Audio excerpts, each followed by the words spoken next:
So, ladies and gentlemen of the jury. What jury? There's no fucking jury. I mean, we're completely alone right now. This is legendary Astro Blast car, or whatever the fuck that is. I think like a week ago, I finished inFAMOUS 2. Now, if you know me, then you know that I hunt trophies and I'm a platinum bitch. And I'm a whore for them. I collect platinum trophies because it gives me a sense of achievement in my life because I have achieved so little in my real life. So I feel like, okay, I achieved this in this fictional place. Makes me feel a little good. That's kind of the only reason. But anyways, I got the platinum for inFAMOUS 1 and inFAMOUS 2, bitch. And I gotta say, what the fuck? Where are these games right now? Because these games are so goddamn good. Okay? They are so good. Definitely one of the best games of the PS3, hands down. Alright? If you own a PS3 and you don't play these games, then there's something wrong in your head. Get that shit checked up. Alright? And it is absolutely criminal.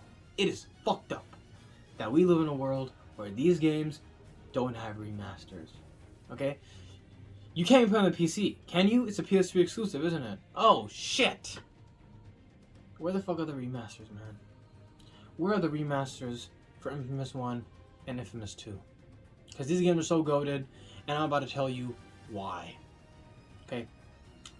inFAMOUS 1 came out in like 2008, I think, and it was like the premier superhero game, right? It was the game that defined the generation. Like, it was such a good game. Like, if you want to talk about the PS3, you talk about inFAMOUS. It was the talk of the town. I remember I was in school, and this... How do I remember this? Because I have amnesia or some shit. I was in school, and I was like in like grade 3 or 4 or some shit like that, and like kids were talking about, oh, did you see that new inFAMOUS game? And I'm like, oh, what is that? Because at that time I was still like, I didn't know shit, right?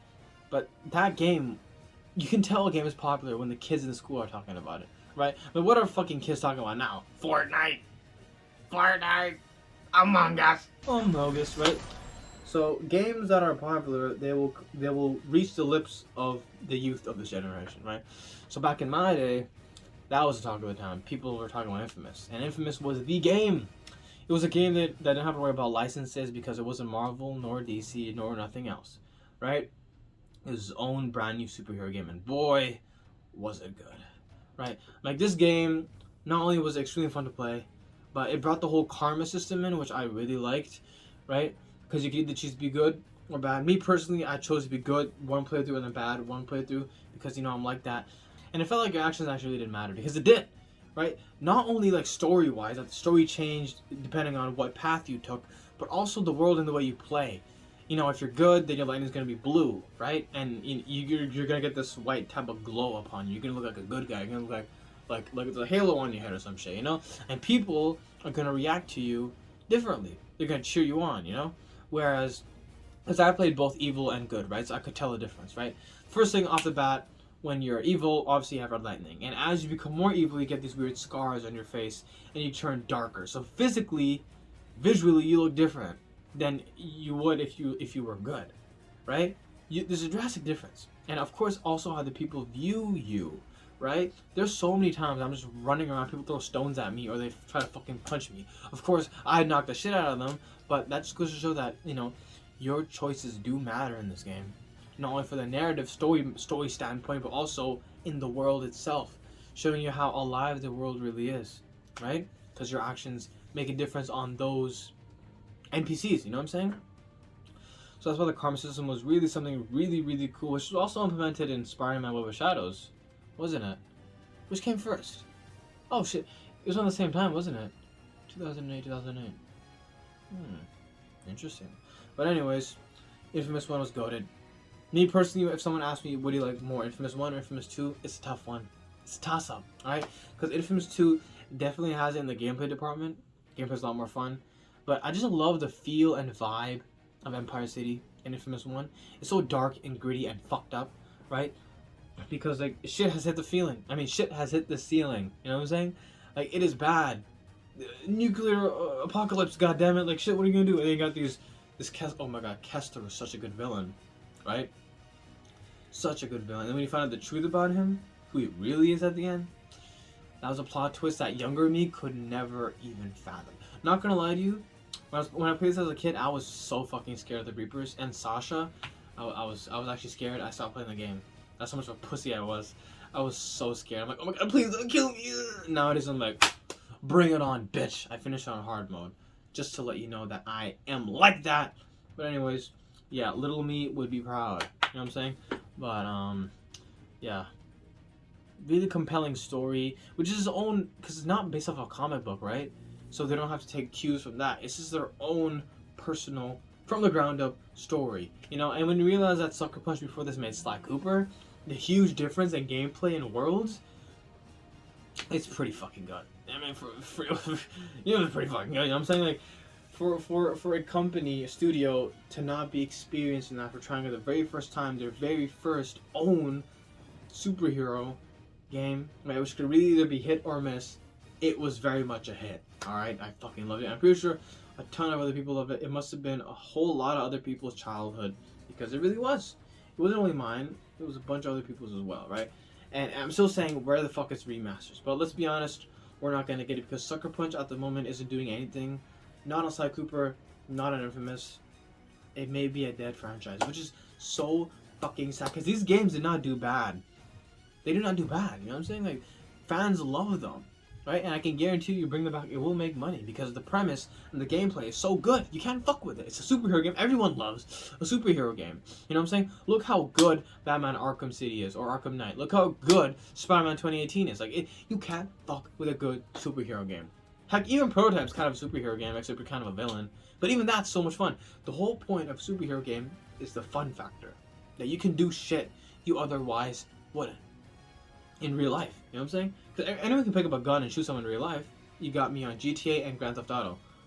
Whatever you do in GTA, you can kind of do in real life.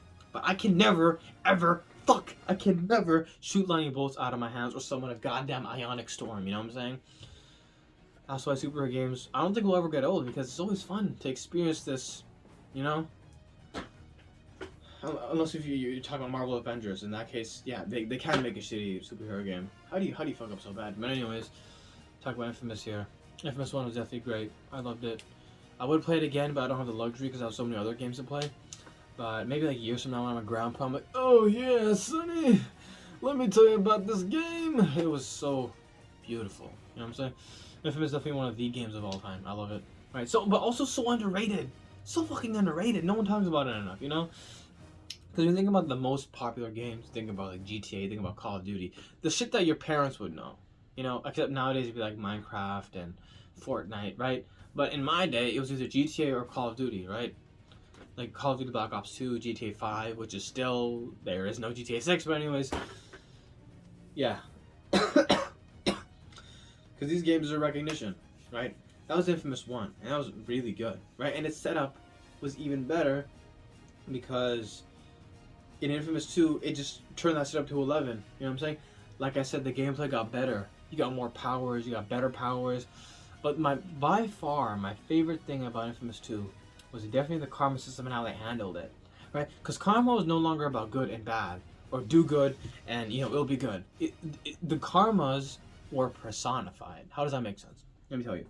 Because when you get to the point of the story, you will get essentially the karma system has been transferred into two beautiful ladies, right? Quo and Nyx. And me, honestly, side note here, I had the biggest thing for Nyx. I still kind of do. I mean, she's fucking hot, okay? And something about the crazy chicks, I just, like, I want to put my dick in crazy, you know what I'm saying? You gonna suck my dick? You know, I'm trying to go crazy, you know what I'm saying? Like, see? Okay, they definitely fucked, though. You gotta be honest. I mean, Nyx, like, she's asking for it. Oh, shit. Yeah, man, but Nyx was goddamn hot. Cole was hot, too. So when she got her powers, she got that makeup on and her hair and that see-through top. But Nyx is one you actually want to... Obviously, she's not the girl you're going to take home to your mom, you know what I'm saying? But you can have a hell of a lot of fun with her, you know what I'm saying? You feel alive with Nyx, even though she's kind of a fucking nut job. But goddamn it, is she hot, you know what I'm saying? Like, I'm trying to go crazy. She want me. She want me. You know what I'm saying? Like, damn. Yeah, I had the biggest thing for Nyx, man. Something about the crazy girls. Like, why is Harley Quinn such a big deal? Crazy. You know what I'm saying? Crazy. It's every man's fantasy to put his dick in crazy. A man's not gonna miss up on the opportunity. He's not gonna pass that up. Are you crazy? Are you touching the head, bro? But yeah, man, I had the biggest thing for Nyx. Still do. Which spoiler makes it even more sad when no matter which ending you pick, he dies. Except in the good ending, she dies via herself kamikazing in the beast's face to fucking rip it off. Except in the evil ending, man, the evil ending is just wow, dude. It's just that shit hurts. Not only do you have to kill Nyx in the most brutal way possible, like grab your amp and like coil it around her neck and then and she's like dead like that. Fuck, right? And the worst part is you gotta kill Zeke. That's like the last thing you do in the game before the cutscene rolls out. You gotta kill Zeke and pick up the RFI and then the game's over. That shit was hard, bro. Killing Zeke. Sure, he's a dickhead and kind of an idiot, but goddamn it, he was my best friend, my only friend. God damn it. inFAMOUS 2 definitely makes the stakes go high because the beast is literally in the game and he's like coming, and every time you pause the game it shows you where the beast is on the map. Scary stuff, you know what I'm saying? I kind of like how Cole has a personality change, kind of, because he was a lot more grim and gritty. His voice was also different in the first one, but in this one he's kind of like a little more, how do I explain this? I wouldn't say cheery because he's always got that dry sense of humor, you know what I'm saying? But like he's a little more, I don't even know how to explain it. You know what I'm talking about, so get off my ass. Anyways, you could say light. He's a little more light, but not too light. That it'd be like a different character. It's still very much Cole McGrath, you know what I'm saying? Yeah, dude. inFAMOUS 2 was great. The story was amazing. I wasn't a huge fan of the whole swamp monsters thing, which kind of really killed it for me. Because like Numera is kind of like lively and it's not broken, right? But I kind of like the feel of how broken Empire City was in inFAMOUS 1, which is why I kind of like the vibe over there a lot better. It's really grim and gritty, especially when you know who Kessler is. But inFAMOUS 2 is a lot more light, not just in the Cole's character, but also in the setting, Numera. That's also a lot more light, you know. It's very much more light, you know. It's not in ruins like Empire City. So inFAMOUS. The best thing about inFAMOUS 2 is, I gotta say, the girls, Nyx and Cole, because when you do something good, Cole will literally beep you in and she'll be like, oh, that was, these people remember that. Or when you do something evil, Nyx gonna be like, oh yeah, we need blood, baby. I'm like, okay. Right, so now you're kind of getting like instant gratification the second you do something good. So if you're a simp, essentially, it all goes down to who do you prefer more. But I know, goddamn simp, you know what I'm saying? I'll do what's right if it's right, and I'll do what's wrong if it's wrong. And what I also love about this is the expectation subversion, right?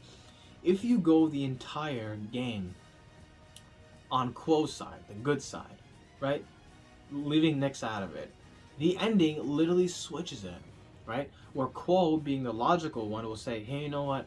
We gotta use the beast's power to unlock conduits and save people. Sure, unlocking one conduit could kill like 1,000 people, but who knew Quo would lose her nerve and get selfish? So it's literally reversed, right? Where at the end, if you're on the good side, you'll choose Nyx, who has been evil this entire time. I mean, don't get me wrong, she's a psychotic bitch, you know, like you kill people for no reason, you know what I'm saying? Other than the fact that it's fun for her. She's crazy. She's just a freaky bitch, you know what I'm saying? But goddamn it, is it hot. But it's I kind of like that expectation subversion, you know?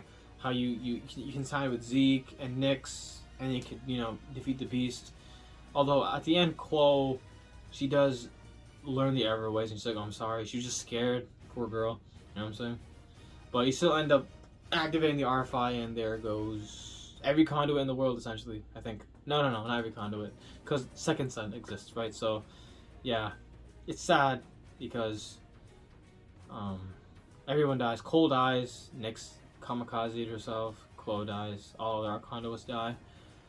No, although I remember at the end when like there was the ending scene, and there was like the question mark or lightning on the boat, thinking that he could get resurrected. It could totally happen. They could totally make inFAMOUS 3, but I don't think it's happening anytime soon.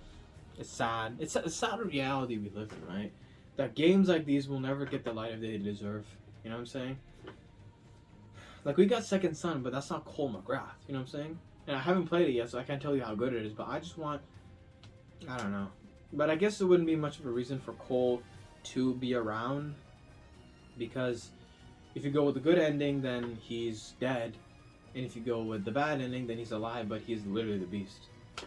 Well, once again, the good ending, it could be that is he still alive because a lightning bolt hit the the boat and he could get resurrected. You know, I mean, like, after all, I mean, like he is literally made out of electricity. You know what I'm saying? It's a possibility, but I can tell you now, we're not gonna get a new infamous game. Like any type, whether that be a new character, new setting, or chronograph, we're not. Okay, so that's just that reality, right? But I just have to let you know how goated these games are. I played them so many times, I never get bored of them because the powers are so much fun, and every new path you take is like something new there, right? The evil path has new upgrades. The good path has different upgrades. It's like every time we play, it's a different experience, which keeps it fresh and you keep on coming back. You know what I'm saying? Not to mention, the story's really good. The characters are well written. Dialogue's good. I love it. I love it. It's definitely one of the best games I've ever played. 100%. Right? And it's my childhood. Hands down. Yeah. We're gonna play Infamous Second Son. I'm gonna record it though because it's on PS4. If I get an HDMI split, I could probably do it for PS3. But that's for later. But yeah, that's at the moment. That's how I really thought about Infamous and how much I love it. And yeah, I'm out this bitch.